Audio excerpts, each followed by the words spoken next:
પ્રભાતી અને કાગળ પરની સ્માર્ટ સિટી વડોદરા શહેરનો પૂર્વ વિસ્તાર છે। ન્યૂ વીઆઈપી રોડ ઉપર જીઓના પેટ્રોલ પંપ પાસે 10 દિવસ પહેલાં જ આ જ જગ્યાએ ભૂવો પડ્યો હતો।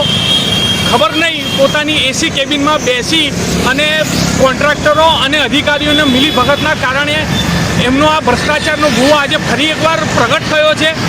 તાત્કાલિક ધોરણે જો એનું રિપેરિંગ થયું હોય અને 10 જ દિવસમાં જો પાછો એની એ જ જગ્યાએ ભૂવો પડે તો એમને કયા પ્રકારની કામગીરી કરી હશે એ તો હવે એ અધિકારી જાણે કે ભગવાન જાણે।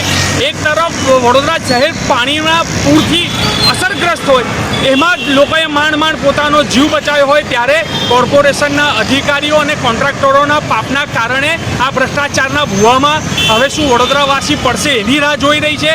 અમારી સ્પષ્ટ માંગ છે કે જે પણ કોઈ કામગીરી કરે છે એને યોગ્ય કામગીરી કરે એની ઉપર કોર્પોરેશનના અધિકારીઓ અને ચૂંટાયેલા પાંખના પ્રતિનિધિઓને અંકુશ રાખવાની જરૂર હોય, એમની પર દેખરેખ રાખીને કામ કરવાની જવાબદારી એમની હોય। આ મેયરશ્રીનો વિસ્તાર છે, જો મેયરશ્રીના વિસ્તારમાં જ આ પ્રકારની લાલિયાવેડી ચાલતી હોય તો વડોદરા શહેરના બીજા વિસ્તારોની હાલત શું હશે એ આના ઉપરથી આપણે જાણી શકીએ છીએ। અમારી સ્પષ્ટ માંગ છે કે તાત્કાલિક ધોરણે આ ભૂવાને પૂરવામાં આવે અને વ્યવસ્થિત કામગીરી કરવામાં આવે। તેજસ બ્રહ્મભટ્ટ, શિવસેના વડોદરા શહેર ઉપપ્રમુખ।